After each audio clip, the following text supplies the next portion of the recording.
Halo teman-teman, bayangkan jika kalian memiliki sebuah bakat yang dianggap paling lemah tidak berguna justru sebenarnya merupakan bakat langka yang berpotensi menjadi yang terkuat. Setidaknya itulah yang dialami bocah berusia 6 tahun bernama Tangsan dalam animasi berjudul Soul Land. Versi live actionnya pernah dibahas di channel ini beberapa bulan yang lalu dan banyak yang request untuk sekalian dibahas juga versi donghuanya yang dikatakan masih jauh lebih seru. Pada awalnya saya menolak karena berpikir pasti akan membosankan karena ya plot ceritanya pasti sama saja. Namun setelah kemarin saya maraton seriesnya yang masih berlanjut, ternyata memang banyak hal menarik yang dibuat berbeda dari versi live actionnya. Baiklah, tanpa berlama-lama kita akan membahas plot ceritanya terlebih dahulu. Tetapi meski series ini sudah dirilis lebih dari 3 tahun yang lalu, saya akan tetap memberi peringatan keras spoiler warning bagi kalian yang belum pernah menontonnya. Jadi ceritanya gini.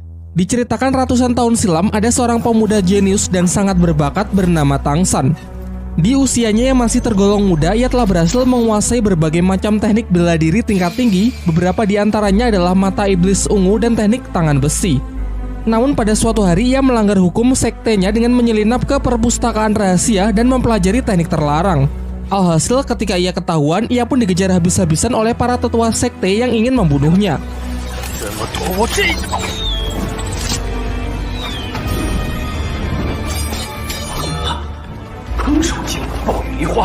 Dari menyusuri hutan hingga tiba di sebuah tebing curam yang disebut sebagai lembah iblis. Karena sudah terpojok, ia pun menjatuhkan dirinya ke dasar jurang namun dengan senyum di wajahnya tanpa rasa penyesalan sedikit pun. Akan tetapi sesaat setelah kejadian itu, tiba-tiba ia terbangun di tubuh anak kecil berusia 6 tahun yang menandakan kalau kini ia telah terlahir kembali di suatu daerah yang disebut dataran dahulu. Tangsan kecil tinggal di sebuah desa bernama Desa Roh Mulia bersama sang ayah seorang pandai besi yang terlihat kusam dan suka mabuk-mabukan. Dalam kesehariannya, Tangsanlah yang bertindak mengurus rumah serta menyiapkan makanan.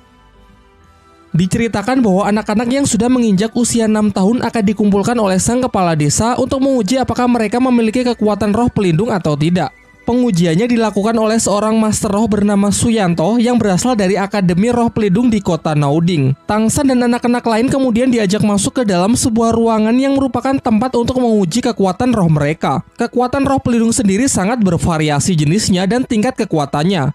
Contohnya Suyanto sendiri yang memiliki kekuatan roh pelindung serigala hutan. Jenis ini sangat cocok digunakan dalam bertarung. Singkat cerita, anak pertama maju untuk melihat jenis kekuatan roh pelindungnya. Dari tangan kanannya memvisualisasikan teknik kekuatan roh pelindungnya. Dalam hal ini adalah salah satu alat pertanian, yaitu sebuah sabit. Masuk ke tes kedua untuk mengetahui seberapa besar tingkat kekuatannya. Sebuah bola cahaya akan menyala terang jika anak yang menyentuhnya memiliki cukup energi roh. Namun sayangnya anak pertama ini sama sekali tak memiliki energi roh, sehingga ia dinyatakan gagal karena kekuatan roh pelindungnya tersebut tak akan pernah bisa dikembangkan. Dan kabar buruknya, sebagian besar anak-anak di desa ini memiliki kekuatan roh pelindung peralatan pertanian, namun tak ada satupun dari mereka yang memiliki energi roh. Dijelaskan tanpa energi roh, mau berlatih sekeras apapun dan menggunakan metode apapun maka akan sia-sia. Dengan kata lain, mereka tak akan pernah bisa menjadi seorang master roh. Sampai akhirnya kini hanya tersisa Tangsan sebagai anak terakhir yang akan mengikuti tes. Dari tangan kanannya, ia menunjukkan jenis roh pelindung yang berbeda dari anak-anak lain, yakni rumput biru perak. Tapi anehnya di saat yang bersamaan, ia juga membangkitkan roh pelindung lain di tangan kiri berwujud sebuah palu. Namun ia lebih memilih menyembunyikannya dan hanya menunjukkan roh pelindung di tangan kanannya saja. Sayangnya Suyanto malah mengatakan kalau rumput biru perak adalah jenis roh pelindung yang jauh lebih tidak berguna daripada alat pertanian. Oleh karena itu, Suyanto enggan melanjutkan Tangsan ke tahap kedua karena sudah pesimis kalau Tangsan tak akan punya energi roh dengan jenis roh pelindung selemah itu.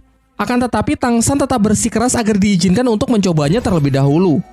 Dan benar saja, saat Tangsan menyentuh bola bercahaya itu, seketika sinar yang menyilaukan menerangi seluruh ruangan yang menandakan kalau Tangsan memiliki energi roh tingkat tinggi.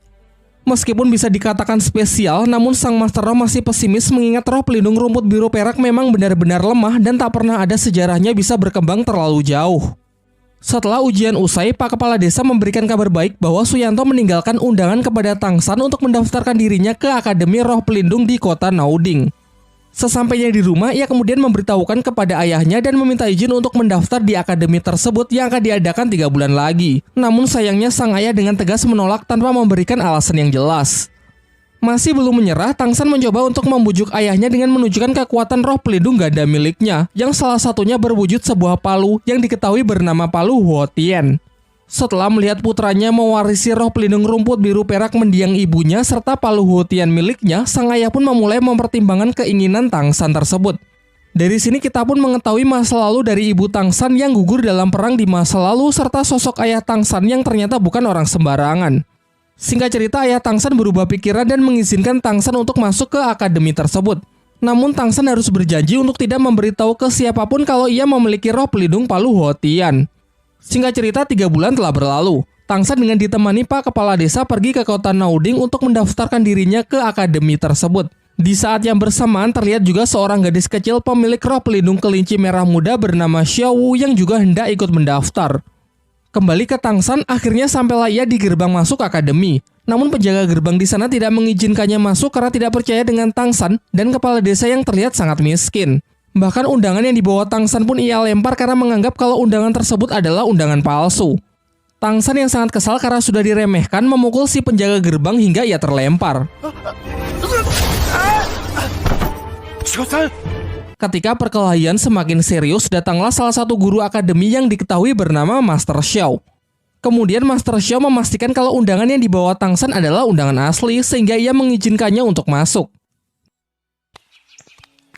Dijelaskan kalau Master Xiao ini adalah guru yang sudah tidak mengajar. Kegiatannya sehari-hari adalah melakukan penelitian dan menguji berbagai macam teori mengenai kekuatan roh pelindung. Seperti mempelajari tentang kelemahan dari tiap-tiap jenis roh pelindung, bagaimana metode paling efektif untuk mengembangkannya, dan masih banyak lagi. Bahkan hanya dengan sekali melihat undangan milik Tang San di mana tertulis jenis roh rumput biru perak dan energi roh penuh, ia langsung bisa menyimpulkan kalau Tang San ini pasti memiliki roh pelindung ganda. Setelah mendengar penjelasan panjang lebar yang cukup masuk akal berdasarkan penelitian dari Master Xiao, Tang San pun menjadi sangat mengaguminya, ditambah lagi Master Xiao mengatakan bahwa Tang San sangat spesial dan berpotensi menjadi seorang master roh terhebat di masa depan. Hingga akhirnya Tang San berlutut dan meminta agar Master Xiao bersedia menjadi gurunya. Singkat cerita, setelah pembicaraan mereka, Tang San pun diantar menuju ruang TU untuk mengurus segala administrasi pendaftaran. Namun di sana Tang San mendengar para petugas TU justru menertawai dan memandang rendah Master Xiao.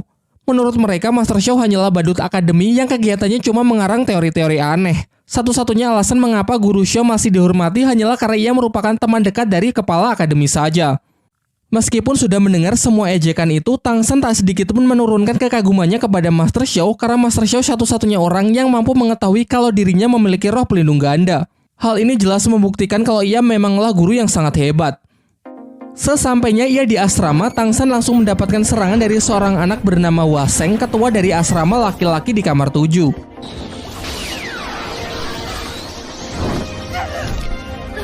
Namun dalam sekejap Tang San dapat mengelak dan mengalahkannya. Hal ini membuat semua anak-anak kagum dan menobatkan Tang San menjadi ketua berikutnya sesuai aturan yang mereka berlakukan. Selang beberapa waktu datanglah Xiao Wu, gadis kelinci yang sempat kita lihat sebelumnya, datang bersama dengan Tang San. Masih dalam rangka memperebutkan siapakah yang lebih pantas menjadi bos sesuai aturan yang berlaku, akhirnya mau tidak mau mereka pun mulai bertarung. Pertarungan mereka pun berjalan sangat sengit. Dengan lincahnya si gadis kelinci bisa mengimbangi kekuatan dan kecepatan Tang San. Ia menggunakan sebuah teknik unik gerakan tubuh yang sangat fleksibel.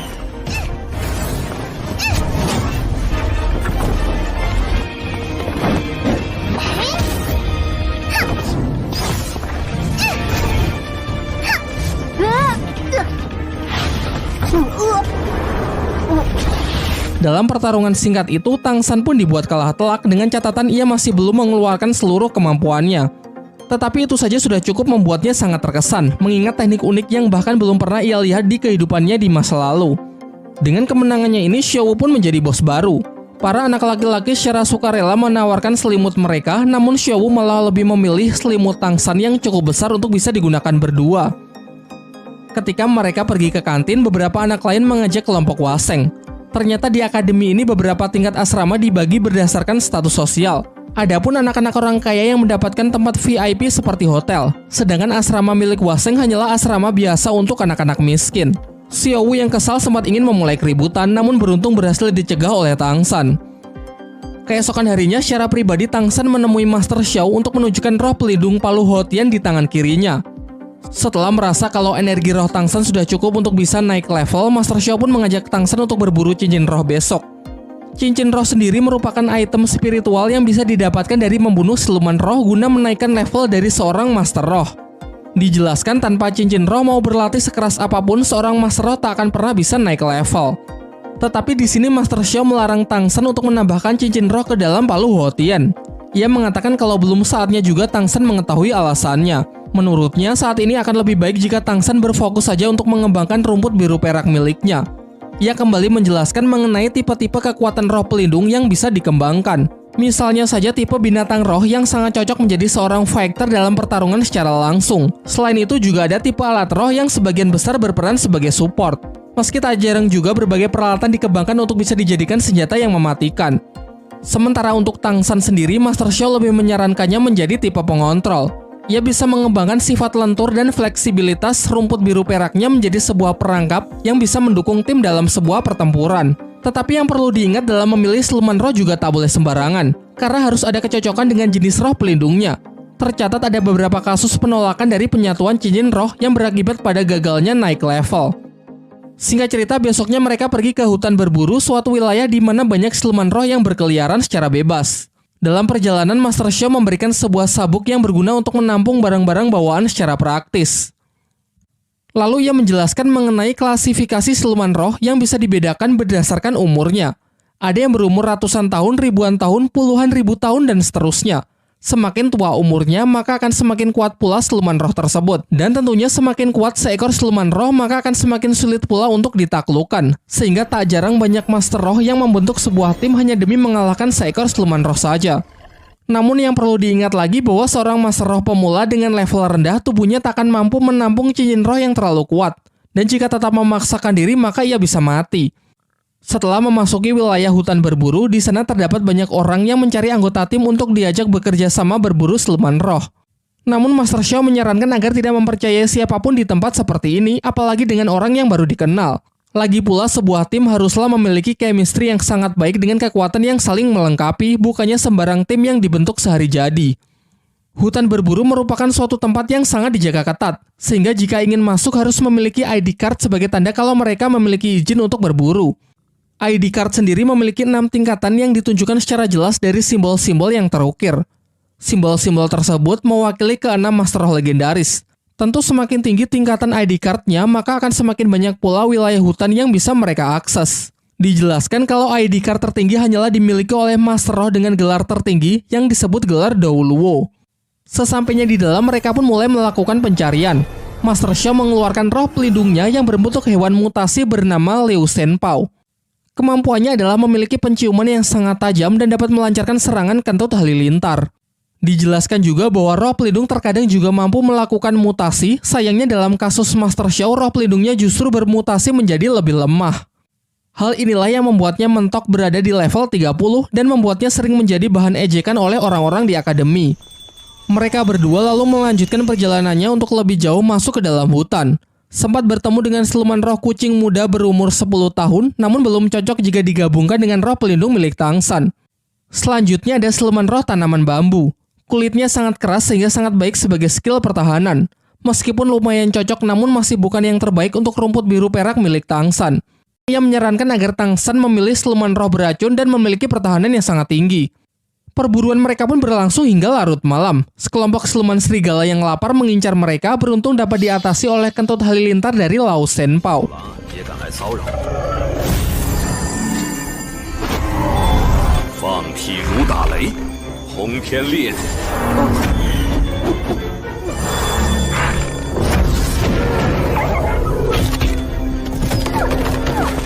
Namun hal ini justru memicu makhluk yang jauh lebih mengerikan untuk datang karena tergiur aroma darah yang berceceran.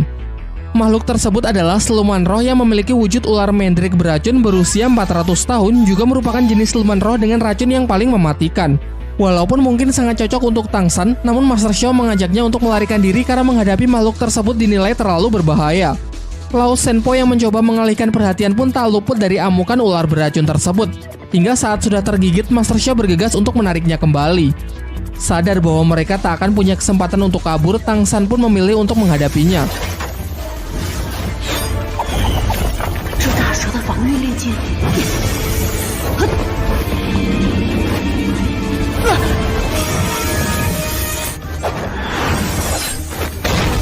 Setelah melewati pertempuran yang sangat sengit, ia pun berhasil membunuh si ular Mandrake dengan menusukkan pisaunya tepat ke rahang makhluk tersebut. Selama ini banyak orang yang percaya kalau jenis roh pelindung tumbuhan hanya bisa menyerap cincin roh dari siluman jenis tumbuhan juga. Namun berdasarkan penelitian Master Xiao, ia berteori kalau hal itu tidak sepenuhnya benar. Teori-teori yang anti-mainstream inilah yang membuatnya dijuluki sebagai badut dan menjadi bahan olok-olokan. Tetapi Tang San sangat percaya dengannya dan memutuskan untuk membuktikan kebenaran dari teori gurunya tersebut. Mulailah ia melakukan proses penyerapan yang berlangsung cukup lama. Sampai akhirnya penyerapan pun berhasil sehingga kini rumput biru peraknya telah berkembang menjadi rumput beracun. Namun di sisi lain Master Xiao tengah terluka karena terkena racun dari Lao Shenpo yang semalam sempat mendapatkan gigitan dari ular Mandrake. Beruntung dengan cepat Tang San bisa membantunya mengeluarkan racun berkat ilmu yang pernah ia pelajari dari ayahnya.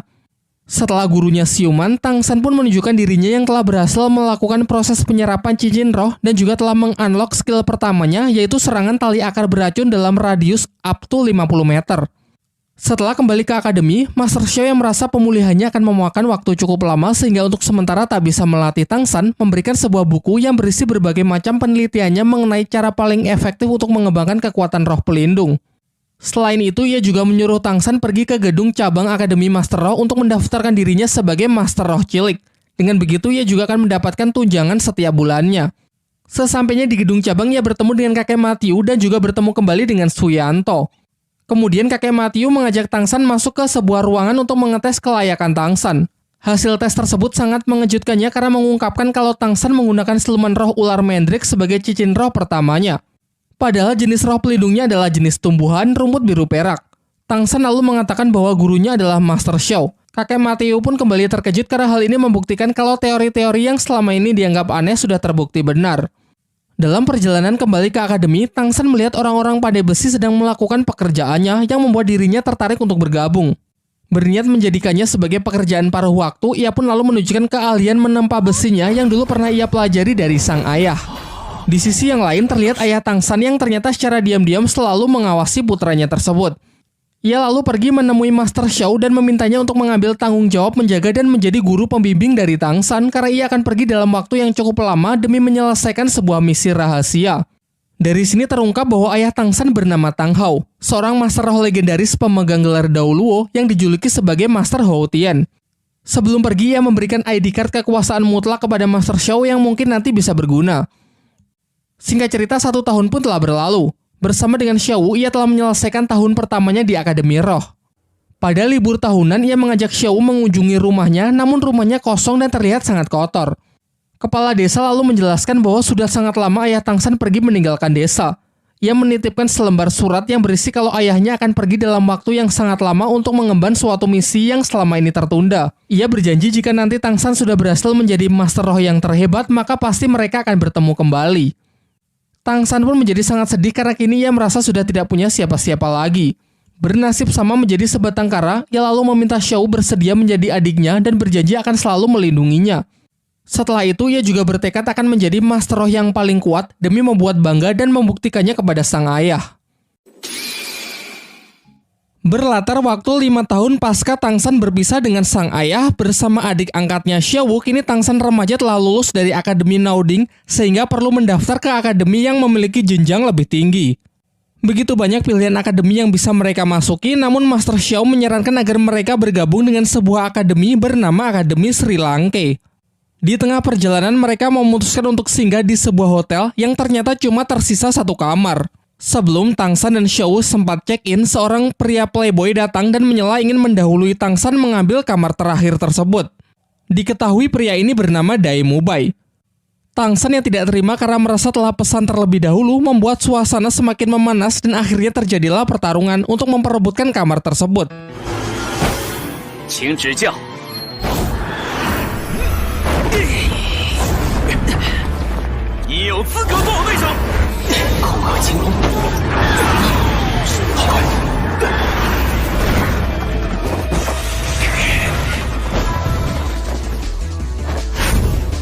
Diperlihatkan kalau Daimumbai ini adalah seorang master roh berjenis hewan harimau putih dengan kekuatannya yang berada di level 37. Sedangkan Tangsan berjenis rumput biru perak namun memiliki level yang lebih rendah yaitu 29.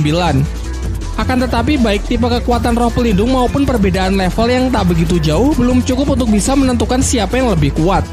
Rumput biru perak milik Tangsan sangatlah fleksibel dalam bertahan maupun melancarkan serangan. Namun Daimumbai terlihat lebih gesit karena selain berdamage tinggi, energi roh yang ia lepaskan juga membentuk perisai yang melindunginya dari serangan Tangsan dan cakarnya sangat efektif untuk memotong rumput biru perak. Ketika Daimumbai lengah, Tangsan berhasil menangkapnya dan mulai menyebarkan racun. Sayangnya sedari awal Daimumbai menyembunyikan kekuatannya yang tidak diperhitungkan oleh Tangsan. Sampai pada akhirnya Tangsan pun dibuat tak berkutik, namun Daimumbai memutuskan untuk melepaskannya dan pergi begitu saja. Di kamar hotel, Tangsan teringat oleh seseorang yang pernah ia lawan di masa lalu yang kekuatannya mirip dengan Daimumbai. Kala itu ia dapat dengan mudah mengalahkannya hanya dengan satu serangan menggunakan senjata jarum emas yang dapat menembus perisainya dan memiliki efek serangan perusak dari dalam.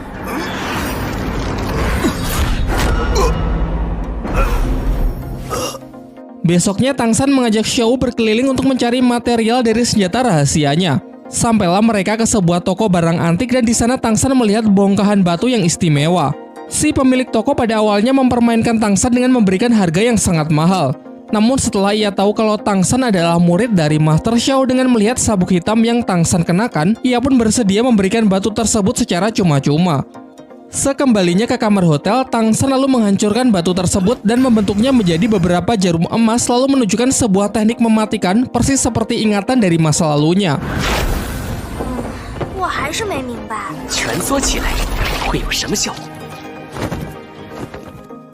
Singkat cerita, bersama Xiao ia telah sampai di tempat pendaftaran Akademi Sri Lanka. Di sana banyak para pendaftar yang tidak diterima karena pemilik akademi hanya menerima orang dengan level kekuatan di atas 21 atau yang ia sebut dengan istilah pemilik kekuatan monster. Diperlihatkan Daimumbai yang ternyata merupakan murid senior di Akademi Sri Lanka. Ia menunjukkan kekuatannya yang seketika membuat para pendaftar menjadi pesimis. Tak lama setelah itu datanglah seorang gadis bernama Ning Rongrong yang langsung diterima karena ia telah mencapai level 26 dan berasal dari klan ternama yakni klan Cahaya Kibau. Sebuah klan yang dikatakan memiliki jenis roh pelindung tipe support terkuat di dunia dahulu. Sampai giliran Tangsan dan Xiao, mereka juga diterima dan lolos di tahap pertama setelah menunjukkan kalau mereka telah mencapai level 29.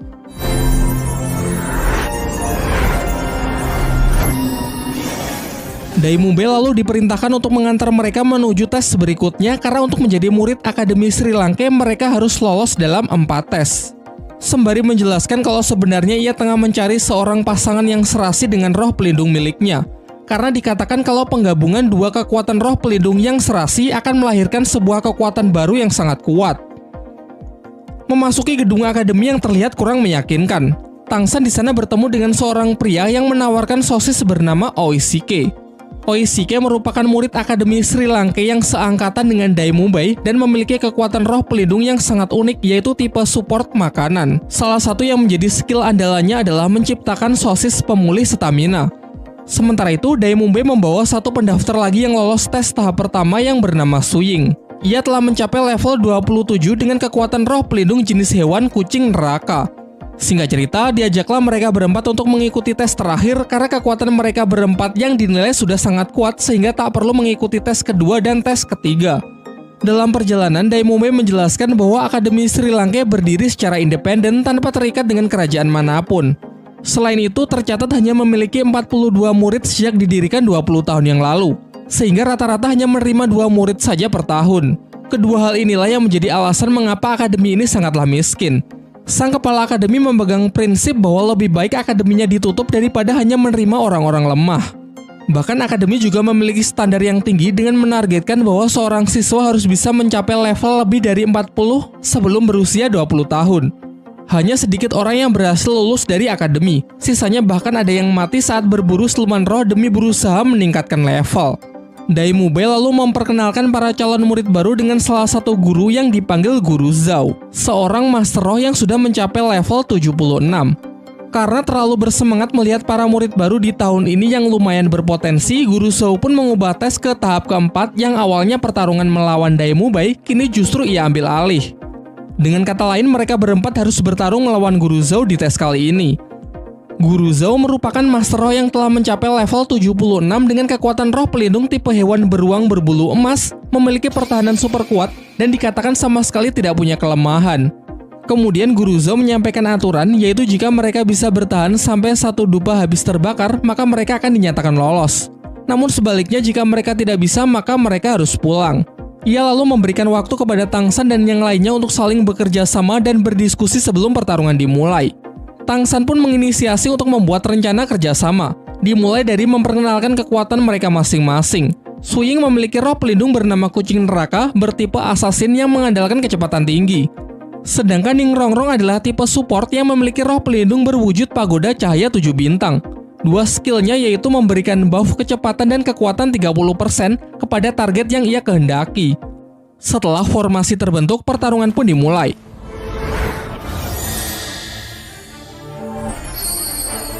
Sebagai tipe support, Ning Rongrong nyaris menjadi target pertama. Beruntung dengan tali akarnya, Tang San berhasil membantunya.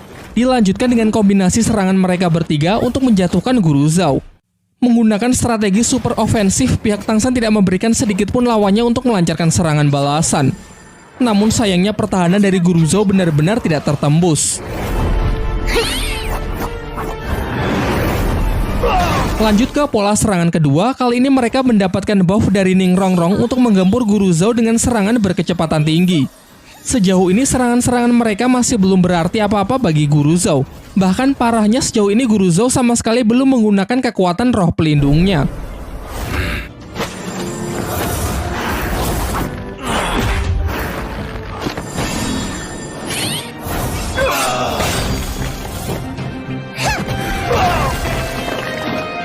Bukan是辅助系第一武魂，流星人锤，蓝银草。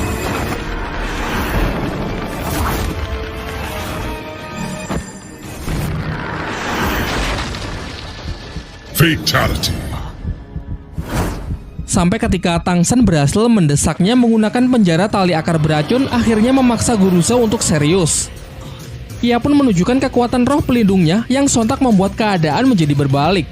Pihak Tang San yang sudah mengeluarkan seluruh tenaganya kini benar-benar tak sanggup lagi berdiri. Akan tetapi saat melihat Xiao terluka akibat melindunginya, ia merasa telah menjadi kakak yang tidak berguna. Lantas ia pun emosi dan mencoba melawan seorang diri dengan menggabungkan teknik mata rahasia, telapak tangan besi dengan kemampuan rumput biru peraknya.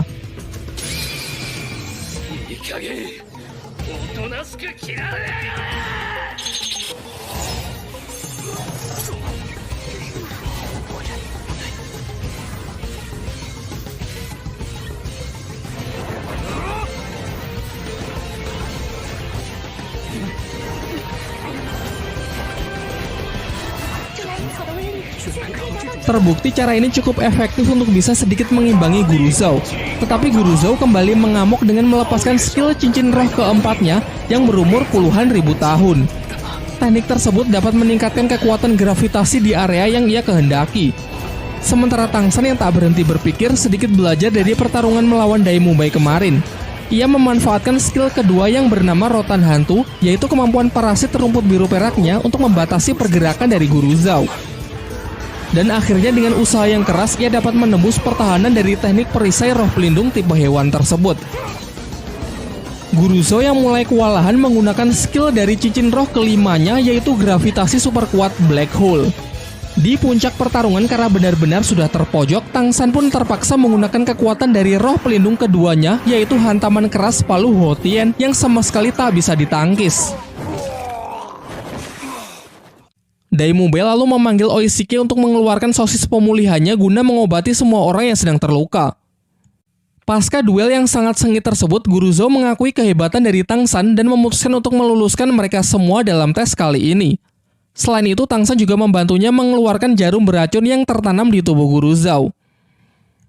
Di malam harinya, Guru Zhou dikejutkan dengan suara misterius yang memanggilnya dari luar akademi. Ia pun bergegas untuk mengikutinya sampai masuk ke dalam hutan. Tak lama setelah itu, muncullah sosok pria berjubah hitam, namun Guru Zhou sama sekali tak bisa mengenalinya. Dengan melihat beberapa cincin roh tingkat tinggi yang melingkar di tubuhnya, terungkap bahwa sosok misterius itu ternyata adalah seorang master roh dengan gelar Douluo yang sontak membuat Guru Zhou gemetar ketakutan karena menyadari perbedaan kekuatan mereka yang terpaut terlalu jauh. Ialah Master Hou Tian yang bernama Tang Hou, ayah dari Tang San, pemilik roh pelindung legendaris Palu Hou Tian. Tujuan ia datang ke sini adalah untuk memberi pelajaran kepada Guru Zhou supaya tahu bagaimana rasanya ditindas oleh orang yang memiliki level jauh di atasnya. Tak lama setelah itu, Pak Kepala Akademi Sri Lanka pun datang dan menunjukkan kekuatan roh pelindungnya yang berwujud roh burung hantu dengan level kekuatan 78.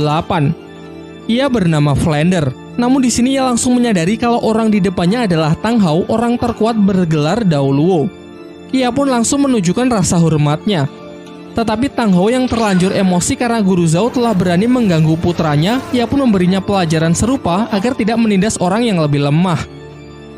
Setelah ia puas menghajar Guru Zhou sampai babak belur, Tang Hou pun membiarkannya tetap hidup dan berpesan agar mereka menjaga putranya dengan baik di akademi ini.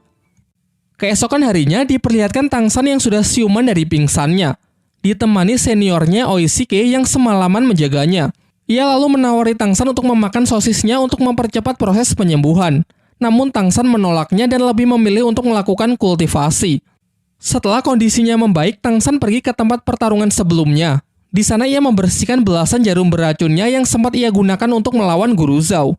Sembari itu, ia mulai berpikir untuk meningkatkan efektivitas dari senjata rahasianya seperti saat masih di kehidupannya dulu.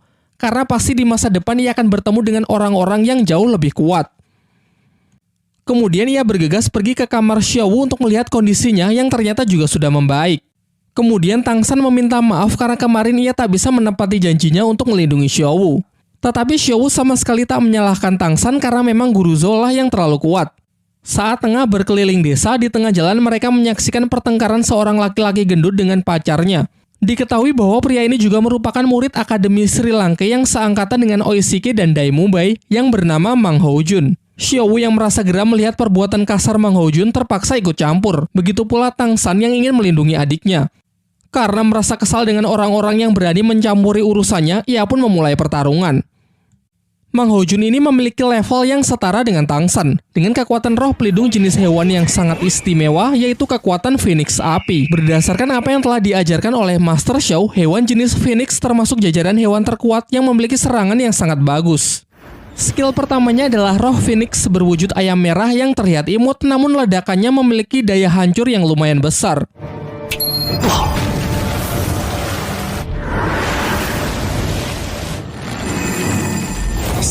Dalam upayanya, Tang San mencoba menangkap Mang Houjun menggunakan tali akarnya. Namun tidak berhasil karena jenis roh pelindung tumbuhan ternyata sangat lemah jika harus berhadapan dengan tipe elemen api. Sampai akhirnya mengandalkan kelincahan dan paras imutnya membuat Mang Houjun lengah sehingga Xiao berhasil mendaratkan pukulannya kepada Mang Houjun. Untung saja sebelum pertarungan semakin serius, Dai Mubai datang untuk memisahkan mereka. Saat suasana sudah tenang, Dai Mubai lalu menjelaskan bahwa Akademi Sri Lanka di tahun ini hanya memiliki 3 murid, yaitu dirinya, Oishike, dan Mang Houjun. Kemudian ia juga menjelaskan kalau kekuatan roh pelindung milik Mang Houjun mengalami mutasi. Dari yang awalnya hanya burung biasa, bermutasi menjadi Phoenix Api dengan kekuatan elemen api yang sangat kuat. Namun bisa dikatakan kalau mutasi tersebut tidaklah sempurna karena memiliki efek samping, yaitu akan membuatnya cepat emosi dan kehilangan kendali atas dirinya sendiri. Saat hal itu terjadi, ia bisa membakar apapun yang berada di dekatnya. Singkat cerita, semua murid, baik senior maupun para murid baru dikumpulkan untuk bertemu Kepala Akademi Sri Lanka yang bernama Flander, yang juga merupakan pendiri dari akademi ini. Dalam sambutannya, ia mengucapkan selamat kepada para murid baru yang mulai sekarang akan menjadi bagian dari Akademi Sri Lanka. Kemudian ia memerintahkan Oishike dan Ning Rongrong untuk berlari mengelilingi desa sebanyak 20 putaran. Sementara Dai Mubai dan Mang Houjun ditugaskan untuk menyampaikan segala aturan akademi kepada para murid baru. Namun sebelum itu, Flander mengajak Tang San bicara 4 mata untuk menanyakan bagaimanakah kabar dari Master Xiao. Lalu Tang San memberikan surat dari Master Xiao yang dititipkan kepadanya sebelum berangkat. Entah apa isi surat tersebut, yang pasti hal itu membuat Flander merasa sangat gembira. Sementara itu, kita diperlihatkan kerajaan klan Qibao yang juga merupakan tempat asal dari Ning Rongrong. Terlihat di sana ada ayah Ning Rongrong yang bernama Feng Zi. tengah mendapatkan laporan dari seorang pendekar pedang bernama Jiansu mengenai Ning Rongrong yang telah melarikan diri dan memilih bergabung dengan Akademi Sri Lanka. Sang ayah cukup merasa lega setelah tahu bahwa Akademi Sri Lanka adalah akademi yang cukup baik. Namun Jiansu yang merupakan paman dari Ning Rongrong merasa sedikit cemas dan ingin memastikannya sendiri. Kembali ke Akademi Sri Lanka, semua murid kembali dikumpulkan termasuk Ning Rongrong dan Oishike yang telah menyelesaikan lari 20 putarannya. Di sini Flander menanyakan kepada mereka apakah mereka berdua telah menyelesaikan tugas yang ia berikan. Dengan ekspresi ragu, Oishike pun mengiyakan pertanyaan tersebut. Namun Flander tahu kalau Oishike telah berbohong dengan mencoba melindungi Ning Rongrong. Ternyata ia sendiri diam-diam telah mengawasi mereka. Oishike memang telah menyelesaikan 20 putarannya. Namun Ning Rongrong baru 1 putaran malah pergi jalan-jalan ke kota untuk makan-makan. Hal ini jelas membuat Flander sangat marah karena Ning Rongrong telah melanggar peraturan akademi di hari pertamanya. Ia kemudian memberinya 2 pilihan. Ingin pergi dari akademi atau meminta maaf dan berjanji tak akan mengulanginya lagi. Akan tetapi dengan nada yang angkuh, Ning Rongrong malah mengatakan bahwa Akademi Sri Lanka hanyalah akademi kecil dan Flander bukanlah siapa-siapa. Menurutnya dengan statusnya sebagai anggota klan Cahaya Kibau, ialah yang terkuat di antara murid-murid lain. Kemudian Flander kembali mempertegas bahwa Dai Mumbai, Mang Hojun, Suying, Xiao, dan Tangsan masih jauh lebih kuat darinya dari segi kekuatan tempur. Sementara Oishike terlahir dengan bakat yang luar biasa dengan roh pelindung tipe support yang sangat istimewa. Mendengar hal itu membuat Ning Rongrong menangis dan berlari meninggalkan mereka. Flander kemudian menyuruh Oishike untuk pergi menenangkan Ning Rongrong karena tujuan ia sebenarnya hanya untuk memberinya pelajaran tanpa ada maksud untuk mengusirnya. Singkat cerita, pada malam harinya, sebagai latihan pertama para murid diajak pergi ke kota untuk mengikuti sebuah turnamen. Turnamen tersebut adalah sebuah ajang pertarungan para master roh yang mungkin memiliki level di atas mereka. Sebuah latihan yang sangat bagus untuk memberikan pengalaman bertarung yang sesungguhnya. Dalam arena pertarungan, 1 kemenangan akan memberikan 1 poin, 1 kekalahan pengurangan 1 poin, dan jika berhasil mengumpulkan 100 poin, maka baru akan mendapatkan lencana tembaga. Flander berpesan agar para siswa mendapatkan minimal lencana perak sebelum kelulusan akademi. Kemudian ia memerintahkan Dai Mumbai untuk mengantar mereka melakukan pendaftaran. Dai Mumbai menambahkan bahwa terdapat 8 lencana dari yang terendah sampai yang tertinggi, yaitu lencana besi, lencana tembaga, lencana perak, lencana emas, lencana ungu, lencana permata, lencana rubi, dan lencana berlian. Pada awalnya Xiao menganggap mudah tantangan tersebut karena lencana perak hanya berada di urutan ketiga. Namun Dai Mumbai membantah hal tersebut karena sejak dulu saat ia masih berada di level 29 sampai sekarang, tercatat ia hanya menang sebanyak 29 kali dan kalah 27 kali. Jadi selama ini ia hanya berhasil mengumpulkan total 2 poin saja. Di tempat ini banyak jenis pertarungan yang bisa dipilih, seperti pertarungan 1 lawan 1, 2 lawan 2, maupun 3 lawan 3. Selain mendaftar dalam pertarungan 1 lawan 1, bersama Xiao, Tangsan membentuk tim 2 orang untuk mengikuti pertarungan 2 lawan 2. Singkat cerita, setelah mendaftar, Xiao menjadi yang pertama kali maju melawan seorang pria besar berotot yang sepertinya sangat kuat. Jelas pada awalnya dengan tubuhnya yang mungil, semua penonton meremehkannya. Namun Xiao di luar dugaan ternyata dengan mudah bisa mengalahkan lawannya tersebut.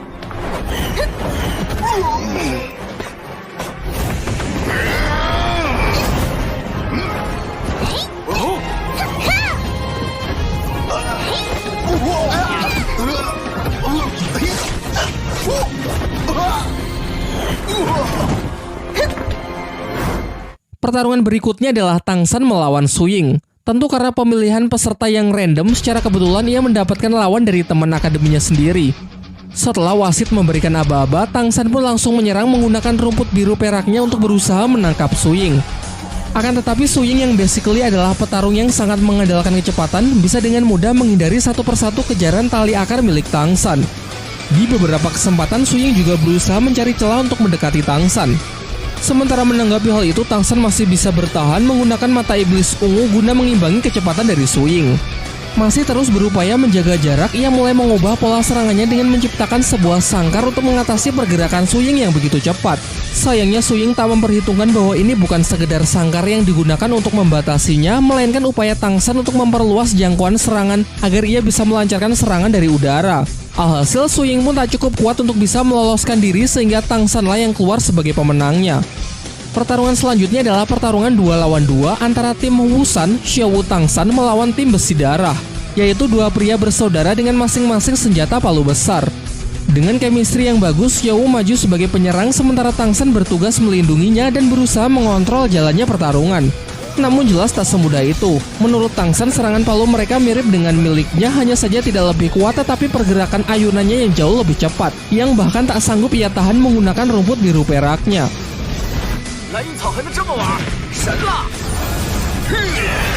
Namun ternyata serangan-serangan Tang San ia gunakan untuk menyebarkan benih dari skill keduanya, yaitu rotan hantu. Tumbuhan parasit tersebut dapat mengikat lawan dan menyebarkan racun untuk membatasi pergerakan mereka. Pertarungan masih berlanjut. Secara kompak mereka menggunakan skill ketiganya, yaitu lemparan palu kembar yang dapat melacak dan mengejar targetnya. Tang San yang berusaha menyelamatkan Xiao tak cukup kuat sehingga ia terpental jatuh. Hal ini membuat Xiao sangat emosi dan langsung menyerang mereka dengan senjata jarum rahasia yang bisa membunuh lawannya dalam sekejap. Namun Tang San justru menghalau serangan mematikan tersebut karena bagaimanapun juga ini hanyalah sebuah pertandingan. Mengingat tenaga yang sudah terkuras habis ditambah racun Tang San yang semakin menyebar ke seluruh tubuh, mereka pun mengaku kalah sehingga dengan ini Tang San pun mendapatkan kemenangan keduanya. Sekembalinya ke akademi, Dai Mumbe terlibat cekcok dengan putri klan Cahaya Kibau yakni Ning Rongrong. Terdengar sikap angkuh Ning Rongrong yang terus-menerus memprovokasinya dan merendahkan Akademi Sri Lanka. Hal ini membuat Dai Mumbe sangat kesal dan emosi sehingga ia terpaksa menggunakan cara kekerasan tanpa memperdulikan status Ning Rongrong.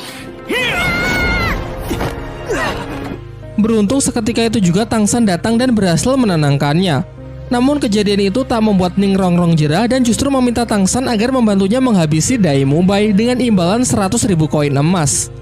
Jelas Tang San menolaknya. Ia menjelaskan bahwa tak semua masalah bisa diselesaikan dengan uang dan kekuatan. Ia pun menyarankan agar Ning Rongrong keluar saja dari akademi karena menurutnya tempat ini sama sekali tidak cocok untuk Ning Rongrong. Bahkan Oishiki yang jelas-jelas menyukai Ning Rongrong pun juga berpikiran sama. Ia lantas menyarankan supaya Ning Rongrong pergi karena mustahil di sini ia bisa mendapatkan teman dengan sikap yang sedemikian angkuh. Keesokan harinya semua murid kembali dikumpulkan untuk menerima latihan. Namun Oishiki yang datang terlambat memasang wajah yang begitu gembira karena ternyata pagi ini ia telah mencapai level 30. Semuanya pun mengucapkan selamat. Pak Kepala Akademi Flander memerintahkan semua murid besok pergi ke hutan Shindu, versi lain dari hutan berburu, untuk membantu mencarikan cincin siluman roh ketiga untuk Oishiki, di bawah bimbingan dari Guru Zhao. Masih nyambung dengan Oishiki, latihan hari ini adalah memakan sosis penambah stamina dari skill roh pelindung milik Oishiki, dengan alasan agar tubuh mereka bisa terbiasa dan beradaptasi saat nanti berada di medan pertempuran yang sesungguhnya. Diperlihatkan semuanya merasa jijik dan tidak menyukainya. Namun di luar dugaan, Ning Rongrong secara sukarela maju untuk menjadi murid pertama yang akan melakukannya. Ternyata ucapan dari Tang San dan Oishiki sebelumnya cukup membuatnya merenung semalaman dan menyesali sikap angkuhnya selama ini. Besoknya, Guru Zhao menghampiri semua murid yang sudah menunggunya untuk pergi ke hutan Shindu dalam rangka mencarikan cincin siluman roh ketiga untuk Oishiki. Ia kemudian meminta Dai Mumbe agar menjadi ketua tim dalam misi tersebut. Dai Mumbe lalu menyampaikan formasi kerjasama tim di mana Tang San akan berada di garis depan, tepat di belakangnya dua tipe support, Xiao dan Mang Hojun diberikan tugas untuk menjaga sisi kiri dan sisi kanan, sementara dirinya akan mengambil alih area belakang. Setelah seharian tak menemui siluman roh yang cocok untuk Oishiki, mereka memutuskan untuk singgah di sebuah warung makan di dekat sana. Namun suasana yang tenang seketika rusak pasca kedatangan sekelompok anak yang diketahui berasal dari Akademi Changhui. Dai Mumbe menceritakan bahwa Akademi Changhui merupakan akademi yang cukup terkenal, tetapi sebenarnya muridnya tak begitu kuat dan cenderung lebih menonjolkan sifat angkuhnya. Bisik-bisik itu terdengar sampai di telinga murid Akademi Changhui sehingga dibuatlah sebuah rencana untuk mengerjai para murid Sri Lanka.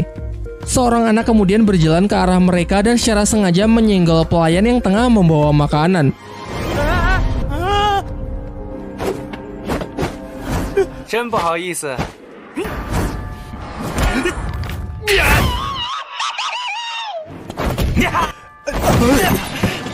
Menyaksikan hal itu, semua murid pun dibuat emosi dan menanyakan mereka ini sebenarnya berasal dari akademi mana. Namun Dai Mumbe justru meledek mereka dengan mengatakan bahwa kalian tidak layak untuk mengetahuinya.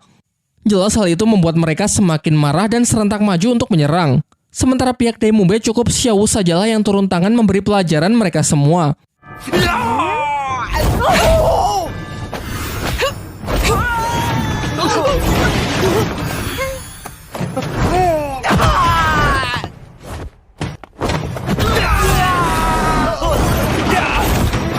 Perseteruan yang semakin memanas memaksa guru dari Akademi Changhui untuk turun tangan. Dia adalah seorang master roh pemilik kekuatan roh pelindung jenis hewan penyu hitam yang telah mencapai level 50. Ia kemudian menanyakan di manakah guru mereka. Namun pihak Sri Lanka kembali meledeknya dengan mengatakan kalau ia juga tak layak untuk mengetahui hal itu. Dan jika mau bertarung mereka saja sudah lebih dari cukup. Sampai ketika mereka nyaris bentrok, pemilik restoran pun meminta jika mereka ingin berkelahi maka jangan dilakukan di dalam warungnya. Sebelum keluar, Tang San menyusun sebuah strategi karena pasti tak akan mudah menghadapi Master Roh yang sudah berada di level 50. Menurutnya jenis roh pelindung penyu hitam adalah jenis kekuatan dengan durability yang sangat tinggi namun tidak memiliki damage yang besar. Singkat cerita, pertarungan mereka pun dimulai yang dimeriahkan oleh sorakan para murid Akademi Changhui.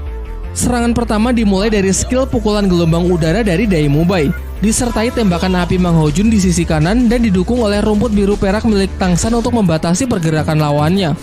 Setelah tertangkap, Mang Ho Jun kembali mendapatkan aba-aba dari Tang San untuk membakar habis guru Changhui dengan teknik semburan Phoenix api bersuhu tinggi.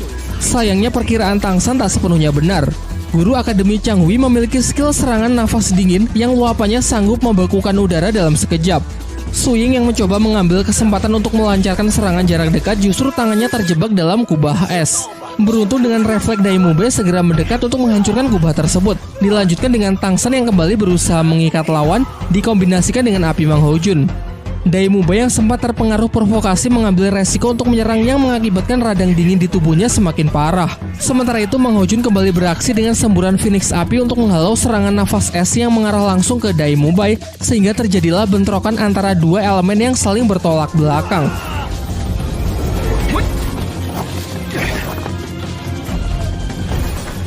Saat pertarungan telah mencapai puncaknya, Guru Zhao datang menyela dan menyuruh semua siswanya agar segera kembali ke penginapan. Namun guru Akademi Changhui yang masih tak terima meminta para murid Sri Lanka untuk meminta maaf karena telah merendahkan akademinya. Akan tetapi Guru Zhao mengatakan bahwa tak perlu ada yang meminta maaf. Ia malah mempertegas bahwa Akademi Changhui memanglah akademi yang cukup terkenal, namun keangkuhannya hanya bisa menindas orang-orang yang lebih lemah saja. Pertarungan pun kembali dilanjutkan dengan Guru Zhao yang menggantikan para murid Akademi Sri Lanka.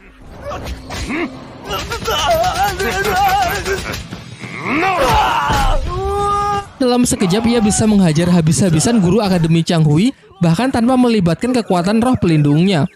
Setelah pertarungan itu, Guru Zhao kembali menemui para muridnya dan mengatakan bahwa nanti ia akan memberikan latihan spesial untuk menghadapi sampah seperti itu. Di pagi harinya, di bawah bimbingan dari Guru Zhao, para murid Akademi Sri Lanka diajak jauh masuk ke dalam hutan Sindhu. Ia menjelaskan bahwa hutan Sindhu berbeda dari hutan-hutan yang dipelihara oleh kebanyakan kerajaan karena hutan ini masih sangat liar dan siluman-siluman roh yang ada juga sangatlah buas. Ia menyarankan kepada semuanya agar tetap berada di dekatnya dan tidak mengusik siluman roh tanpa perintahnya jika tidak ingin mati sia-sia, terutama Oishike dan Ning Rongrong. Ketika Dai Mubai memimpin dan membukakan jalan, Tang San menyarankan agar tak sembarangan membunuh siluman roh muda agar ekosistem tetap terjaga. Di samping itu, bau darah yang ditinggalkan bisa memicu kedatangan siluman roh yang jauh lebih kuat. Setelah cukup lama mencari, mereka akhirnya merasakan hawa keberadaan dari seekor siluman roh yang cukup kuat. Su Ying pun diperintahkan untuk memeriksanya dan berhasil mendapati seekor siluman roh berjenis burung terbang berusia 1500 tahun yang akan sangat cocok digunakan sebagai cincin roh ketiga Oishike. Lantas mereka pun bekerja sama untuk memburu makhluk tersebut. Berdasarkan analisis Tang San, siluman ini tak memiliki serangan fisik yang terlalu kuat. Ia hanya mengandalkan kecepatan tinggi untuk menangkap mangsa lalu melilitnya. Cara paling efektif untuk memburunya adalah dengan menekannya menggunakan Phoenix api Mang Ho Jun, sementara yang lain bersiap untuk menutup jalan agar siluman tidak bisa melarikan diri. Guru Zhao lalu menyerahkan tim di bawah kepemimpinan Tang San karena luasnya pengetahuan mengenai kekuatan dan kelemahan siluman roh. Perburuan berlangsung cukup sengit. Su Ying dan Dai Mubai yang diperkuat dengan skill Ning Rongrong berhasil menekan siluman roh tersebut. Siluman yang ingin melarikan diri melalui jalur udara pun juga berhasil dicegah oleh Tang San menggunakan sangkar tumbuhan yang sangat besar. Namun saat Oishike hendak mengeksekusinya, ular itu melepaskan serangan yang beruntung berhasil dibelokkan oleh Tang San. Setelah jatuh ke darat, langsung disambut oleh sambaran api Mang Ho Jun dilanjutkan dengan serangan beruntun dari Guru Zhao yang mampu melumpuhkannya.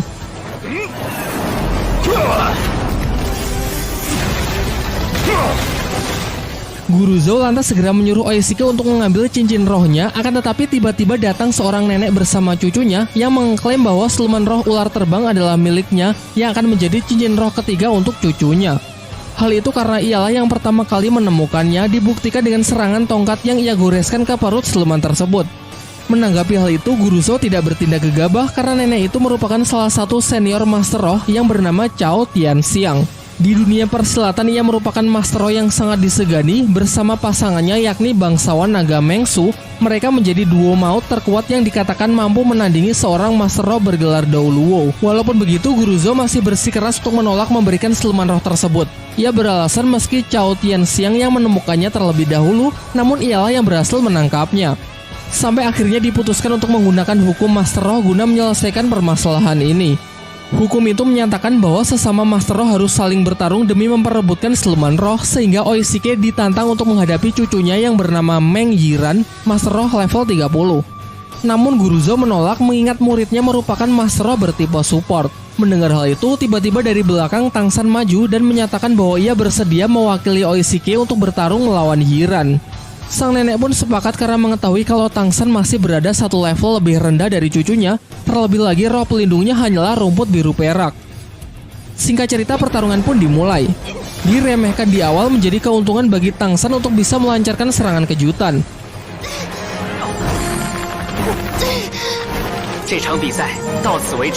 Namun Yiran ternyata juga tidak selemah itu. Berkat roh pelindung ularnya, ia dengan mudah bisa meloloskan diri dari perangkap tali akar milik Tang San. Bahkan racun pelumpuh yang ia gunakan juga sama sekali tak berpengaruh karena basically kekuatan ular milik Yiran juga beracun. Merupakan sebuah cara yang sangat efektif untuk melawan racun dengan racun. Menggunakan senjata tombak beracun, ia kemudian melancarkan serangan balasan. Tidak begitu cepat namun cukup merepotkan karena jumlahnya yang lumayan banyak. Tang San pun berusaha mendekat dan berhasil menghentikan serangan tersebut yang dikendalikan oleh tongkat ular milik Yiran. Mulailah mereka membenturkan energi roh yang saling berusaha menekan satu sama lain. Setelah cukup lama saling menekan, pertarungan itu pun akhirnya dimenangkan oleh Tang San sehingga hak milik atas siluman roh ular terbang kini diserahkan kepada Oishike. Oishike lalu segera mengeksekusi siluman roh tersebut dan mulai proses kultivasi untuk mendapatkan cincin roh ketiganya. Di sisi lain, Tang San yang kehabisan tenaga pasca pertarungannya dengan Yiran juga berkultivasi untuk memulihkan kekuatannya. Singkat cerita, Oishike telah selesai dengan proses penyerapannya dan telah berhasil memperoleh cincin ketiga serta meng-unlock skill baru, yaitu sosis terbang. Barang siapa yang memakan sosis tersebut, maka akan bisa terbang selama 1 menit dengan kecepatan ular terbang. Ketika Guru Zhou ingin mengajak semuanya untuk kembali ke akademi, tiba-tiba Tang San yang sudah tersadar menyela dan mengatakan kalau kini ia juga telah berhasil mencapai level 30, sehingga sekarang ia juga ingin mencari siluman roh untuk dijadikan cincin ketiganya. Mendengar hal itu, Guru Zhou yang terlihat senang setuju lalu mengajak semuanya untuk mencari tempat yang aman untuk beristirahat terlebih dahulu. Di malam harinya saat tengah beristirahat, mereka membicarakan mengenai siluman roh yang selalu diburu oleh manusia. Guru Zhou mengatakan kalau sekarang semakin sulit mencari cincin roh, padahal dulu di pinggiran hutan saja banyak terdapat siluman roh berusia ribuan tahun. Menanggapi itu, Tang San berpendapat kalau itu semua adalah ulah manusia yang sebenarnya jauh lebih ganas ketimbang siluman roh. Perburuan yang terus dilakukan membuat para siluman roh pasti suatu saat akan mengalami kepunahan. Dan jika siklus ini terus berjalan, maka akan datang suatu hari di mana seorang Master Roh tak akan bisa naik tingkat karena tidak ada lagi cincin roh yang tersedia. Semuanya pun termenung sejenak, termasuk Guru Zhou yang berpikir kalau narasi Tang San memang cukup masuk akal. Di tengah pembicaraan, mereka tiba-tiba diserang oleh seekor siluman roh berjenis kera raksasa yang merupakan raja hutan bagi para siluman roh. Mereka pun sontak dibuat sangat terkejut karena biasanya siluman jenis ini hanya tinggal di hutan terdalam dan sangat jarang keluar. Menurut Tang San, kera raksasa adalah mimpi buruk bagi para Master Roh. Pasalnya kekuatannya yang luar biasa kuat membuat seorang Master Roh bergelar Dou Lu sekalipun belum tentu bisa menandinginya. Dan bahkan dikatakan siluman ini mampu mengalahkan siluman roh jenis lain yang usianya jauh di atasnya. Tak hanya dari segi kekuatan, kecepatan, dan pertahanan, namun ia juga memiliki kecerdasan layaknya manusia. Guru Zhou yang sadar batasannya mencoba melakukan negosiasi karena siluman kera raksasa mengerti bahasa manusia. Ia pun berjanji akan segera pergi dan tak akan berani mengusiknya. Namun ketika menyaksikan kemarahan dari sang raja hutan, Guru Zhou pun segera memerintahkan semua murid untuk pergi terlebih dahulu, sementara ia memasang kuda-kuda untuk bersiap melancarkan serangan.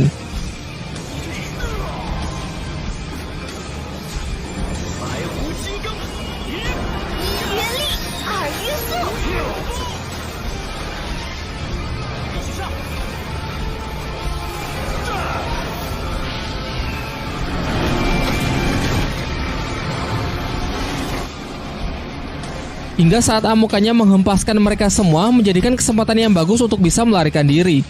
Namun naasnya Xiao berhasil ditangkap oleh siluman tersebut.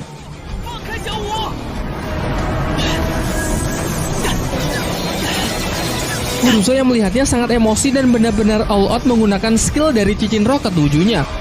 Merupakan skill terkuatnya yaitu wujud roh dari beruang hutan untuk menghantam siluman kera raksasa. Namun hal itu juga sia-sia. Sementara Tangsan yang berupaya menyelamatkan Xiao berusaha mengejar siluman itu, hasilnya pun sama saja. Ia pun juga tidak bisa berbuat apa-apa.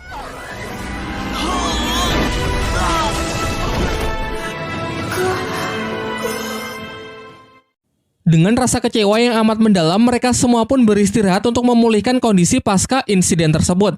Guruzo lalu menyampaikan permintaan maafnya karena tidak bisa menjaga Xiao. Namun menurut Tangsan ini semua adalah salahnya karena sebagai kakak ia tak bisa menepati janjinya untuk selalu melindungi Xiao.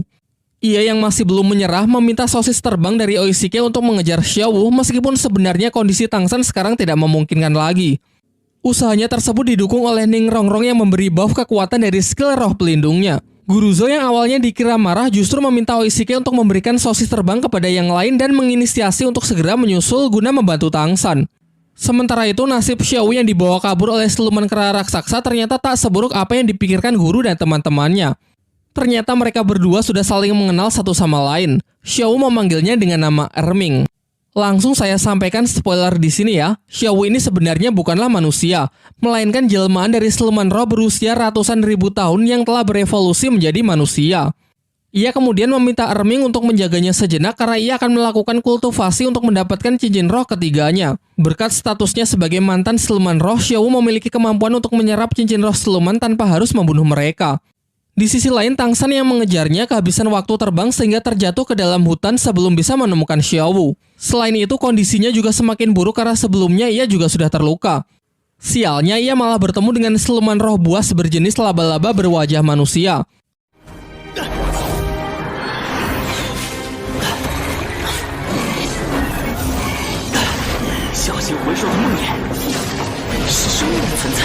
Tangsan pun dibuat sangat kewalahan, karena baik dari kekuatan, kecepatan maupun pertahanan dari siluman tersebut sangatlah kuat.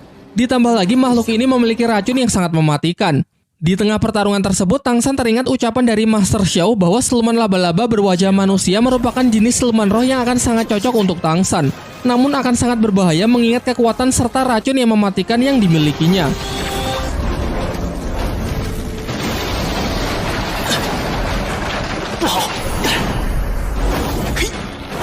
Singkat cerita, ia akhirnya menemukan titik kelemahan dari siluman tersebut, yaitu terletak pada wajahnya. Ketika Tangsan telah berhasil menangkapnya dan nyaris melakukan finishing, kepalanya terasa sangat pusing dan kesadarannya justru kembali ke kehidupan masa lalunya saat masih berada di Sekte Tang. Di sana ia bertemu kembali dengan para tetua sekte yang mengatakan kalau Tangsan telah berhasil diselamatkan dari jurang lembah neraka. Namun Tangsan sendiri seakan hilang ingatan dan tak dapat mengingat apapun dari kehidupan barunya di Akademi Sri Lanka. Sampai ketika ia bertemu dengan salah seorang murid sekte, pikirannya ke-trigger membuat ia bisa kembali mengingat semuanya.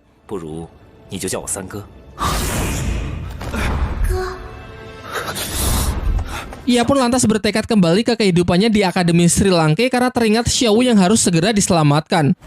Dan benar saja, saat membuka mata dirinya terikat oleh jaring laba-laba dan terkena racun yang memberikan efek halusinasi sesuai dengan apa yang tertinggal di dalam ingatan targetnya.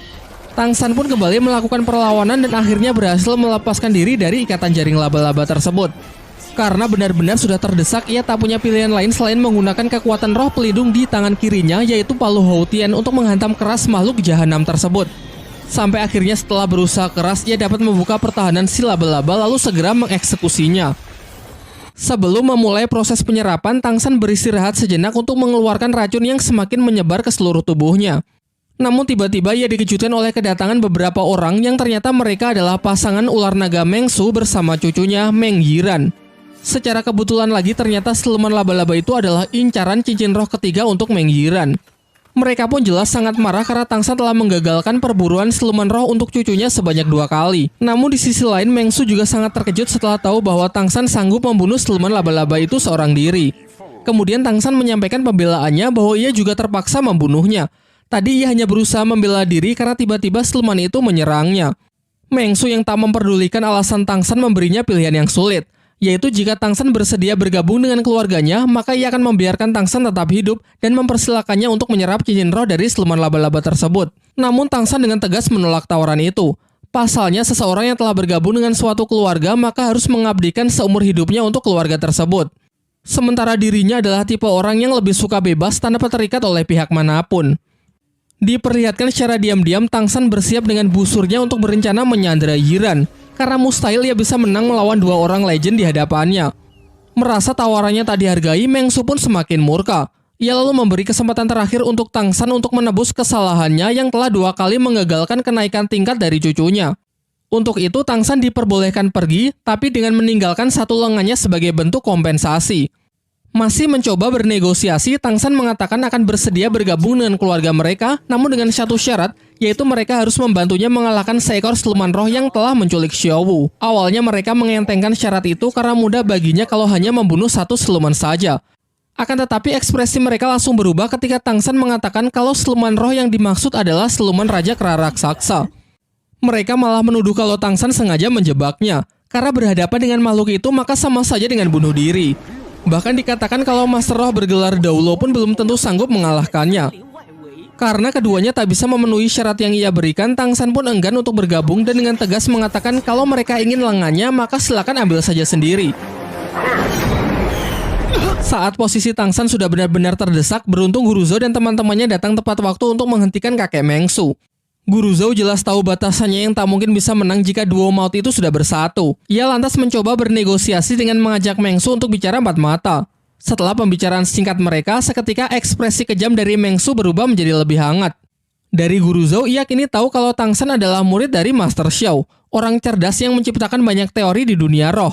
Oleh karena itu, ia pun kali ini bersedia melepaskan Tangsan. Namun saat akan beranjak pergi, Meng Yiran yang masih tak terima dengan Tangsan yang telah mengacaukan kesempatannya naik tingkat, menantangnya bertanding dengan taruhan. Jika ia menang, maka Tangsan dilarang menyerap cincin roh dari siluman laba-laba tersebut. Namun jika ia kalah, maka Tangsan bebas melakukannya. Tangsan pun menyetujuinya. Tapi sebelum mulai, Oishike menyela dengan mengatakan bahwa taruhan tersebut kurang adil karena tidak ada sesuatu milik Meng Yiran yang dipertaruhkan. Maka dari itu, ia menambahkan kesepakatan konyol, yaitu jika Meng Yiran kalah, ia harus bersedia memberikan sebuah ciuman. Singkat cerita, karena keduanya telah sepakat, pertandingan pun bisa segera dimulai. Meng Yiran menjelaskan bahwa pertandingannya adalah melemparkan beberapa pisau untuk mengenai daun yang berjatuhan.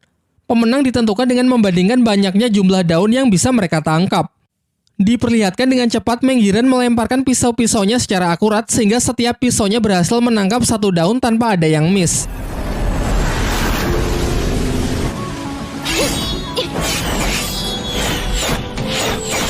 Melihat Tangsan yang sedari tadi tidak bergerak membuat Meng Yiran kebingungan. Namun Tangsan mengatakan kalau ia sudah melakukannya. Hal ini diperjelas oleh Meng Su yang mengatakan bahwa Tangsan memang sudah melakukannya dan ia menang telak dari cucunya tersebut. Meng Yiran yang belum bisa percaya lalu mengeceknya sendiri. Dan benar saja, semua pisau Tangsan tertancap sempurna dengan 10 daun masing-masing di setiap pisau. Sangat jauh dari Yiran yang hanya 1 daun per pisau. Bahkan hebatnya Tangsan melemparkan pisau dengan posisi membelakangi pohon tanpa menggunakan mata dan hanya mengandalkan insting yang telah ia latih sejak kecil. Kemudian Meng Su mengungkapkan kekagumannya kepada Tangsan karena memiliki kemampuan yang ia sendiri bahkan belum tentu bisa melakukannya. Kemudian Tangsan menghampiri Yiran yang nampak sedih karena telah kalah 2 kali. Tangsan mencoba menenangkannya dengan mengatakan kalau jelas saja ia bisa menang, pasalnya ia telah berlatih menggunakan senjata rahasia selama lebih dari 9 tahun. Ia lalu menunjukkan senjata rahasianya yang jauh lebih kecil namun memiliki keuntungan lebih ringan sehingga sangat praktis digunakan sebagai senjata yang mematikan. Ia juga bersedia mengajari Meng Yiran dengan menjelaskan sedikit mengenai tekniknya yang ia sebut pelacak suara. Bukan melihat dengan mata, melainkan menggunakan indera pendengaran yang bisa merasakan setiap gerakan bahkan tanpa ada titik buta. Setelah pembicaraan itu, tiba-tiba Meng Yiran mencium Tangsan karena bagaimanapun juga ia telah kalah taruhan. Semuanya pun dibuat tercengang menyaksikan fenomena itu. Dan setelah itu, ia bersama kakek neneknya pun segera pergi dari tempat tersebut. Setelah kepergian mereka, Tangsan segera meminta sosis pemulihan dari Oishike agar ia bisa segera memulai proses penyerapan mengingat Xiaowu yang juga harus segera diselamatkan. Proses penyerapan Tangsan nampaknya begitu berat. Terlihat melalui gejolak energi luar biasa kuat yang dapat dirasakan oleh Guru Zhou. Di waktu yang bersamaan, kita diperlihatkan Master Xiao yang mendapatkan selembar surat undangan dari Flander, kepala Akademi Sri Lanka. Sementara di sisi lain kita diperlihatkan scene dari Tang Hao, ayah dari Tang San, berpamitan dengan sebuah tempat yang dipenuhi oleh tanaman rumput biru perak untuk pergi menyelesaikan misinya di sebuah tempat yang ia sebut sebagai Balai Roh Pelindung. Di kesempatan berikutnya akan lebih diperjelas mengenai asal-usul Tang Hao muda beserta istrinya yang berjuang melawan Balai Roh Pelindung. Serta mungkin juga akan diperjelas mengenai kehidupan Tang San di universe yang berbeda karena masih sangat minim informasi yang bisa kita dapat sejauh ini. Baiklah, mungkin itu saja yang bisa saya bahas di kesempatan kali ini. Kalau kalian punya pendapat lain atau detail yang saya lewatkan, silakan menulisnya di kolom komentar ya.